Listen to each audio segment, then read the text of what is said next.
I still remember that day like it happened yesterday. The squeaking of shoes against the polished hardwood floor, the rhythmic bounce of basketballs echoing through the space, the mixture of sweat, determination, and cheap floor cleaner filling my nostrils. But among all these sensory memories, what stands out most is the boy standing silently on the sidelines, wearing tattered canvas shoes, watching everyone else play in their expensive, name-brand sneakers. His name was Marcus. 12 years old, slight build, with deep brown eyes that somehow held both fear and fierce determination. The community center gym in Detroit was packed that Saturday morning, parents chatting animatedly in the metal bleachers, coaches shouting instructions that bounced off the walls, kids proudly showing off their newest basketball gear. But Marcus stood quietly at the edge of the court, trying his best to become invisible. I was a volunteer coach at the Eastside Community Center, not because I had any special basketball talents. My own playing days ended unceremoniously after high school, but because I believed every kid deserved someone who showed up for them consistently. The center was located in one of Detroit's struggling neighborhoods where many families were just barely getting by. But even within that community, there were obvious divides between those who had a little more and those who had much less. Marcus had started coming to open gym sessions about 3 weeks earlier, always alone, never with parents dropping him off like the other kids. He would walk in wearing the same faded jeans, the same gray t-shirt that hung loosely from his narrow shoulders, and those canvas shoes that were clearly not made for basketball. The first day I noticed him standing against the wall, watching with an intensity that caught my attention, studying every move, every play, as if he was mentally recording everything. "You want to join in?" I had asked him. He had shook his head quickly, eyes dropping to his feet before looking back at the court. "I'm just watching," he said softly, his voice barely carrying over the sound of bouncing balls. Each Saturday after that, he would return. Sometimes he'd shoot a few baskets by himself when the court wasn't too crowded, but he never joined the organized games. I learned from another coach that Marcus lived with his grandmother, who worked multiple jobs. His mother had struggled with addiction and disappeared from his life years ago, and his father was serving time for armed robbery. The fact that Marcus made it to the community center at all was something of a small miracle. That particular Saturday was different. We were organizing team scrimmages for the upcoming youth basketball league. Most of the regular kids had shown up, excitement buzzing through the air about the prospect of being selected for teams. Marcus arrived later than usual, hovering near the entrance as we divided the boys into groups. Normally I would have let him be, respecting his preference to observe rather than participate, but something made me walk over to him that day. Maybe it was the way he was watching the other boys with a mixture of longing and resignation that seemed too heavy for a 12-year-old to carry.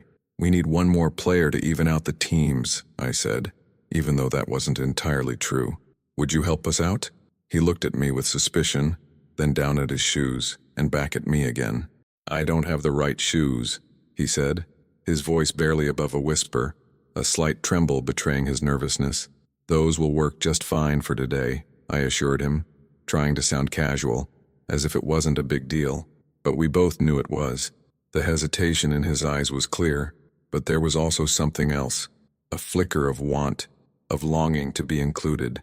After what felt like an eternity, he gave a single tight nod. I assigned him to the team wearing the blue pennies, a group that included Tyler, easily the most talented kid in our program. Tyler was also from one of the more comfortable families in the neighborhood. He wore the latest LeBron James signature sneakers that probably cost more than Marcus's grandmother made in a day, and he made sure everyone knew it. His father was always in the stands, loudly coaching from the sidelines and putting immense pressure on Tyler to perform, to be the star. As Marcus walked toward his temporary teammates, I could see the other boys eyeing his canvas shoes with a mixture of confusion and derision. A few snickers broke out, poorly disguised behind hands and turned heads. Tyler looked him up and down with obvious disdain, his face scrunching up like he'd smelled something unpleasant. "Are you serious, coach?" Tyler said, loud enough for everyone within 20 feet to hear. "He doesn't even have real shoes. How's he supposed to play?" Before I could intervene, Tyler's father called out from the bleachers, his deep voice cutting through the gym noise. "Come on, coach. This is supposed to be serious training, not charity hour. We're trying to build a winning team here." The gym fell uncomfortably quiet, the kind of silence that feels heavy, oppressive. I could see Marcus starting to back away, his face flushed with embarrassment, eyes fixed on the floor. This was exactly what he had been avoiding by staying on the sidelines all these weeks. I was about to pull him aside and apologize for putting him in this position when something unexpected happened. Another boy on the blue team, Jamal, who was usually quiet and went along with whatever Tyler said, stepped forward and stood next to Marcus. "Leave him alone," Jamal said, his voice firm but not aggressive. "Let's just play. It doesn't matter what shoes he has." Tyler rolled his eyes dramatically but didn't say anything more. His father muttered something from the stands but also went quiet, perhaps realizing how his words sounded echoing through the now silent gym. I silently thanked Jamal as we got the scrimmage started. I assigned Marcus to the bench initially, planning to give him a few minutes of playing time when things settled down. The scrimmage began with typical intensity for 12-year-olds with something to prove. Tyler dominated the ball as usual, taking most of the shots for his team, displaying the natural talent that made him the center's star player. Jamal tried to get involved in the offense, calling for the ball, finding open spaces, but Tyler rarely passed to him. The opposing team in red pennies took advantage of this one-man show and built a small lead. About 10 minutes into the game, Jamal got caught by a screen and took a hard fall. He winced in pain, grabbing his ankle. We helped him to the sidelines, and it was clear he wouldn't be returning to the game anytime soon. That meant Marcus would need to sub in. As Marcus walked onto the court in his canvas shoes, I could feel the doubt radiating from everyone in the gym. Tyler's father let out an audible sigh and shook his head. Tyler himself barely acknowledged his new teammate, not even making eye contact during the substitution. The other team looked at each other with barely concealed smiles, clearly seeing Marcus as an easy target to exploit. "Just do your best," I told Marcus quietly as he took his position. "Focus on defense and passing. You've got this." He nodded, his face a mask of concentration as he took his position on the court. I noticed his hands were trembling slightly, but his jaw was set with determination. The first few possessions were rough. Marcus was hesitant, almost apologetic with his movements. He stayed away from the action, clearly trying not to get in anyone's way, especially Tyler's. When the ball did come to him unexpectedly, he quickly passed it away, wanting nothing to do with the responsibility of making a play. His canvas shoes slipped once on a cut to the basket, causing him to stumble. A few snickers came from the bleachers. Then came the moment that changed everything. The red team had their best player, Deshaun, matched up against Jamal's replacement, Marcus. Deshaun was almost a foot taller than Marcus and clearly saw this as an opportunity to pad his stats. He received the ball at the top of the key, gave a dismissive look at Marcus, and then began his drive to the basket. What happened next surprised everyone in that gym, including me. Instead of backing away, instead of giving ground to the much larger boy, Marcus planted his feet, those worn canvas shoes firmly set against the polished wood. As Deshaun tried to push past him, Marcus held his ground. Their bodies collided and the referee blew his whistle. Offensive foul. Marcus had taken the charge perfectly. Deshaun looked down at him in disbelief. Tyler's eyebrows shot up in surprise. From the stands, even Tyler's father leaned forward with sudden interest, his previous dismissive attitude momentarily forgotten. As Marcus got up from the floor, I could see something changing in his demeanor. His shoulders straightened just a bit. He made eye contact with his teammates for the first time since stepping on the court. When Tyler brought the ball up on the next possession, Marcus moved with more purpose, finding open space on the wing. Tyler, still playing his isolation game, ignored him and forced up a difficult shot that clanked off the rim. The red team grabbed the rebound and pushed the ball up the court quickly. They had a fast break developing. 3 offensive players against only 2 defenders, one of whom was Marcus. Deshaun had the ball again and was heading straight for the basket with a clear path to an easy layup. Marcus was the only one who could possibly intervene, but he was at a clear disadvantage in both size and position. The gym seemed to hold its collective breath as Deshaun rose toward the basket. And then in a blur of movement, Marcus timed his jump perfectly. He didn't try to block the shot. He knew he couldn't reach that high. Instead, he positioned himself to take another charge, sacrificing his body by standing in the path of the much larger boy. Bodies collided. Marcus hit the floor hard, sliding several feet across the polished wood. Deshaun's shot went in, but once again, the whistle blew. Offensive foul. Basket disallowed. The blue team erupted in cheers, the sound exploding through the gym after the tense silence. Tyler actually offered his hand to help Marcus up from the floor, a gesture that would have seemed impossible just minutes before. And from the bleachers, Tyler's father gave an approving nod, his earlier criticism forgotten. As Marcus rose to his feet, I noticed something concerning. The collision had been hard enough that one of his canvas shoes had split along the side, the thin material no match for the forces of competitive basketball. But if Marcus noticed, he didn't show it. There was a new fire in his eyes now, a confidence that hadn't been there before. From that point on, the dynamics of the game changed completely. Tyler began to acknowledge Marcus as a teammate rather than a liability. After Marcus took a third charge, this one leaving him with a bruised elbow and a scrape along his arm, Tyler actually patted him on the back as they returned to play defense. "Good job, man," I heard Tyler say. "Keep it up." With about 2 minutes left in the scrimmage, the teams were tied. The red team had the ball, looking to take the lead. Their point guard tried to drive past Tyler, who played solid defense, and forced him to pass. The ball rotated to Deshaun, who was being guarded closely by another player. Marcus had positioned himself perfectly in help defense, reading the play before it developed. Deshaun, seeing an opportunity, fired a pass to his teammate, cutting to the basket. In a burst of intuition and effort, Marcus anticipated the pass, lunged into the passing lane, and deflected the ball.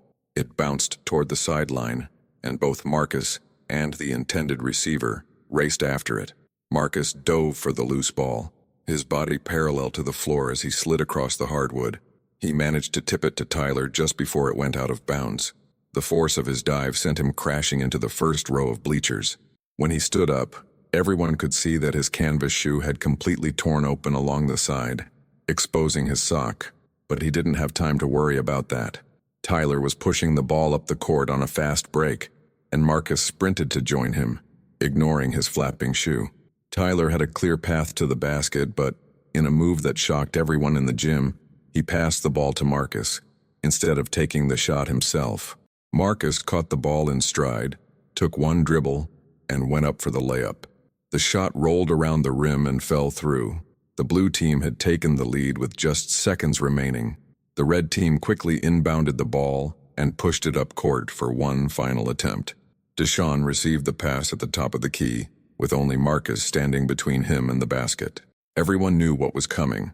Deshaun was going to try to use his size advantage to power his way to the game-winning basket. As Deshaun began his drive, Marcus once again set his feet, established position, and prepared to absorb the contact. The collision was the hardest yet. Marcus went flying backward, landing hard on the floor as Deshaun's shot bounced off the rim. The buzzer sounded.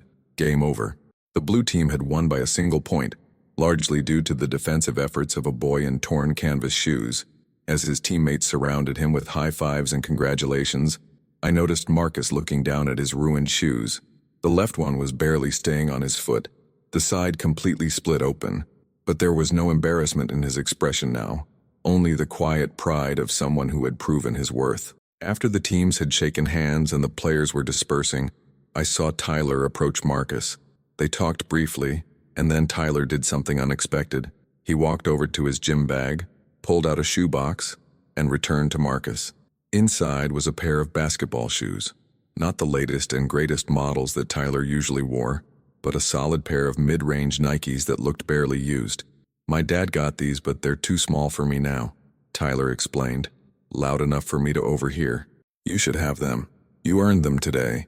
Marcus stared at the shoes in disbelief, his fingers hovering over them as if afraid they might disappear. "Are you sure?" he asked, his voice thick with emotion. "Yeah, man. Anyone who plays D like you deserves proper shoes. You can't be diving around the court in those," Tyler said, nodding toward the torn canvas shoes. The exchange was witnessed by Tyler's father, who had come down from the bleachers. Instead of objecting to his son giving away a pair of perfectly good shoes, he nodded with approval. "Good call, Tyler," he said, before turning to Marcus. "That was some defensive effort out there, son. You've got heart." As the gym emptied out, I approached Marcus, who was sitting on the bench examining his new shoes with a look of wonder, running his fingers along the Nike swoosh as if he couldn't believe they were real. "Those were some brave plays you made today," I said, sitting beside him. I don't think I've ever seen anyone on this court take 3 charges in one game. He shrugged, suddenly shy again. I just did what I could. I'm not tall and I can't jump that high, so I had to do something else. That's exactly right, I agreed. You used what you had and gave your maximum effort. That's all anyone can ask. I hesitated, then decided to take a chance. Our youth league starts next week. We could really use a defensive specialist like you on the official team. Marcus looked up, surprise evident in his expression. Me? On the real team? Absolutely. What you showed today wasn't just good defense. It was heart, determination, and basketball intelligence. Those things matter more than fancy shoes or natural talent. He glanced down at the Nikes in his hands, then back at his torn canvas shoes still on his feet. I don't know if my grandma can afford the registration fee, he said softly, the brief moment of confidence fading. She works a lot, but money's tight. That's why I never asked her for basketball shoes. Don't worry about that, I assured him. We have scholarships specifically for situations like yours. All you need to do is show up and give that same effort you showed today. The smile that spread across his face was like the sun breaking through clouds after days of rain. I can do that, he said with newfound confidence. I can definitely do that. As I helped Marcus fill out the registration forms, I couldn't help but reflect on what I'd witnessed. In a single afternoon, a boy who had been literally and figuratively on the sidelines had found his place. Not through exceptional athletic gifts or expensive equipment, but through something much more valuable. The willingness to stand his ground, to sacrifice for his team, to use whatever he had to contribute. Tyler approached as we were finishing the paperwork, his attitude completely transformed from earlier in the day. Coach, is Marcus going to be on our team for real? He asked. That's the plan, I confirmed. Tyler grinned and turned to Marcus. Cool. With your defense and my offense, we're going to be unstoppable. For the first time since I'd known him, Marcus laughed out loud, a bright, uninhibited sound that echoed through the now empty gym. That Monday after school, Marcus showed up for our first official practice wearing his new Nikes. Tyler greeted him with a fist bump, and the other boys welcomed him as if he'd always been part of the team. Throughout practice, I watched as Marcus applied the same determination he'd shown during the scrimmage. He wasn't the most skilled player, but no one hustled harder or paid more attention to instructions. As the weeks progressed, a remarkable transformation took place. Marcus began to find his voice, calling out defensive assignments and encouraging his teammates. Tyler, influenced by Marcus's selfless play, became a more willing passer and a better leader. They developed an unlikely friendship that bridged the socioeconomic gap between them.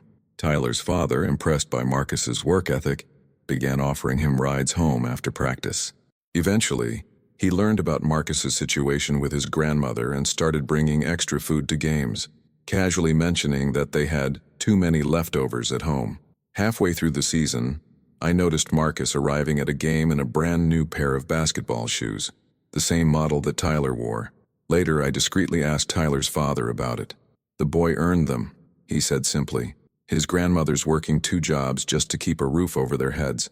Marcus mowed our lawn and washed our cars all month to pay for half, and I covered the rest. He wouldn't take them otherwise, said he needed to earn his way.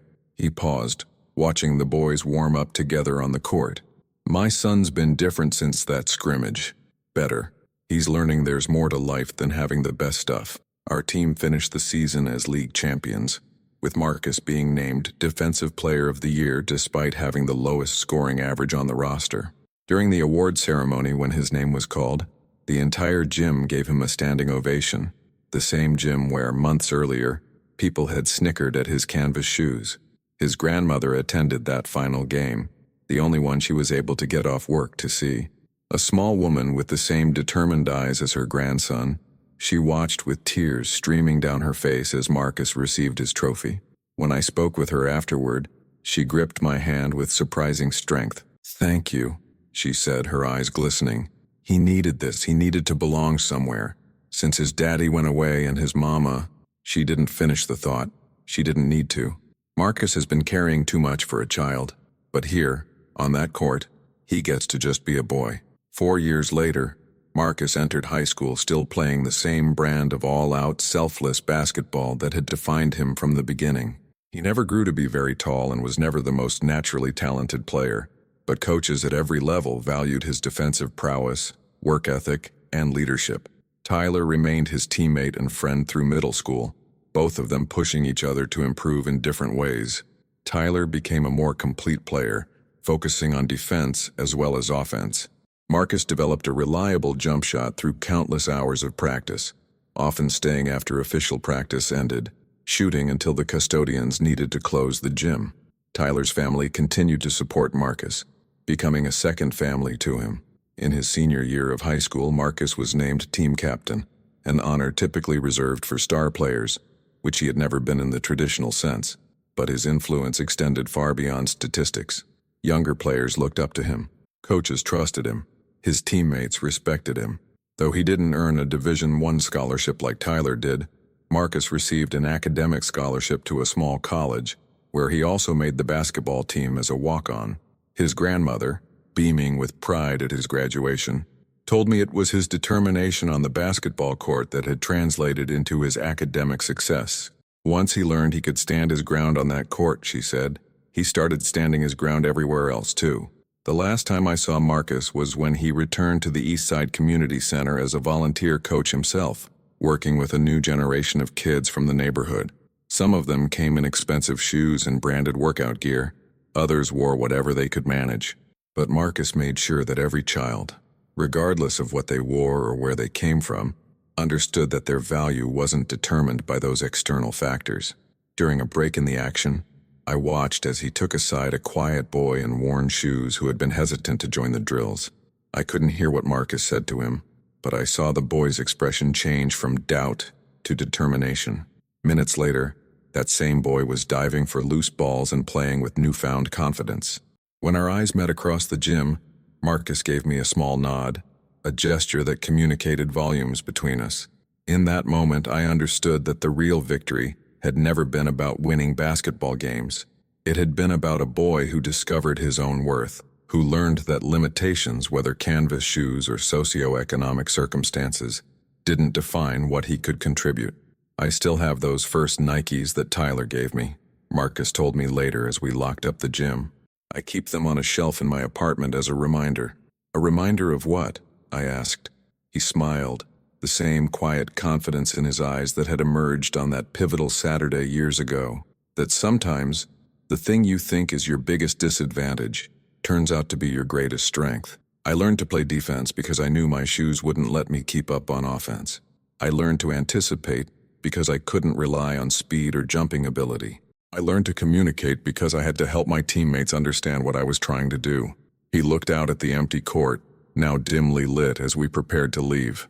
If I'd had the right shoes from the beginning, I probably would have tried to play like everyone else. But because I didn't, I found my own way to contribute. As we walked out of the community center together, a new group of kids was arriving for the next session.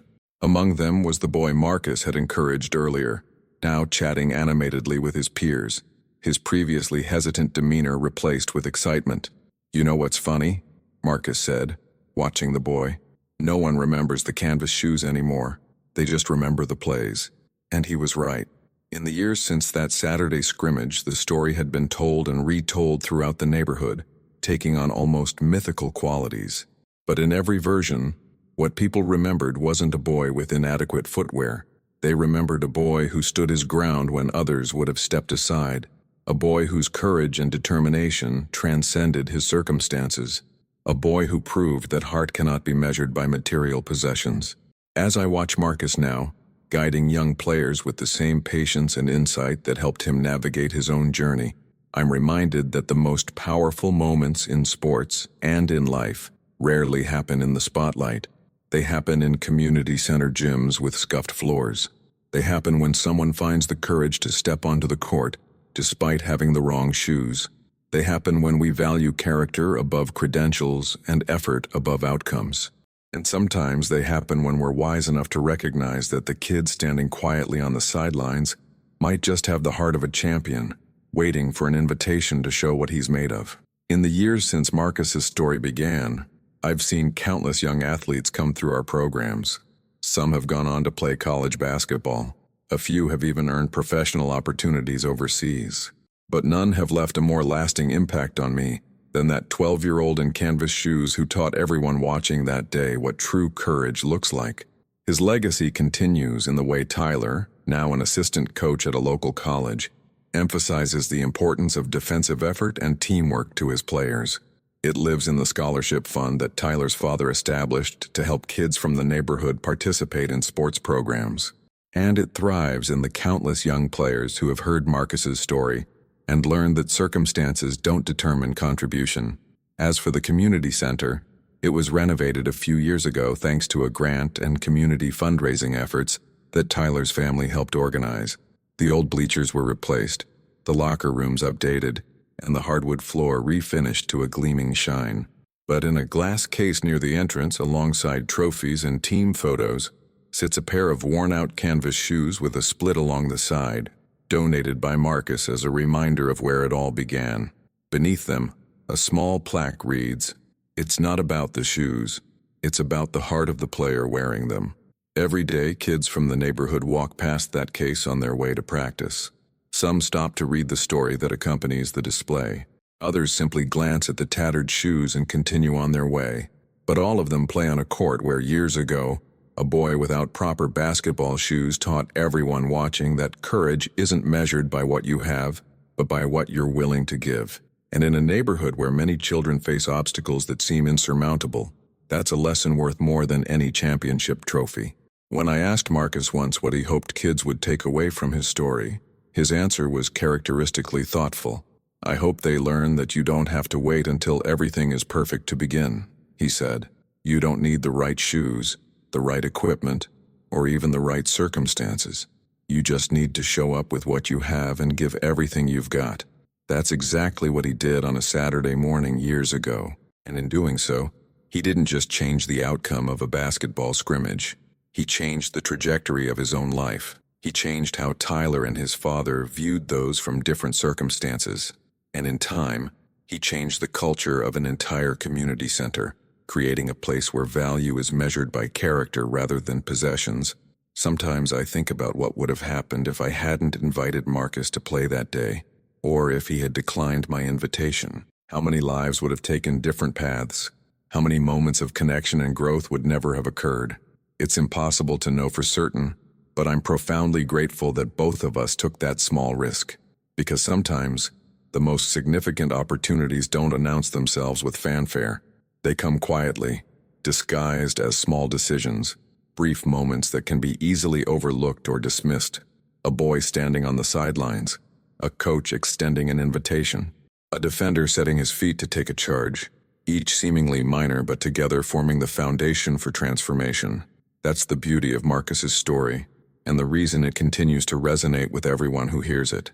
It reminds us that courage often looks like showing up despite inadequacy.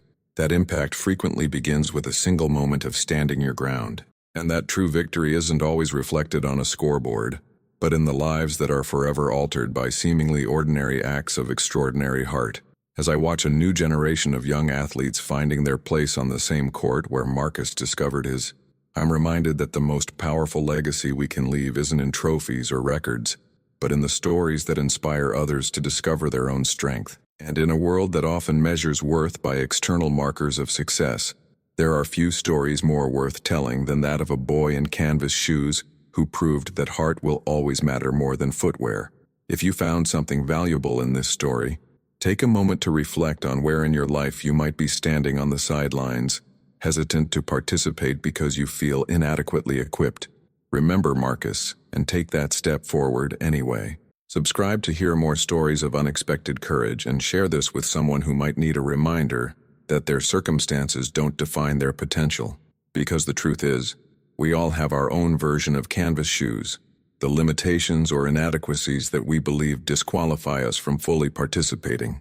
But as Marcus demonstrated, those very limitations can become the foundation for our greatest contributions, if only we have the courage to step onto the court. The game is waiting. The team needs what only you can bring. And sometimes the most valuable player isn't the one with the perfect equipment, but the one with the perfect heart.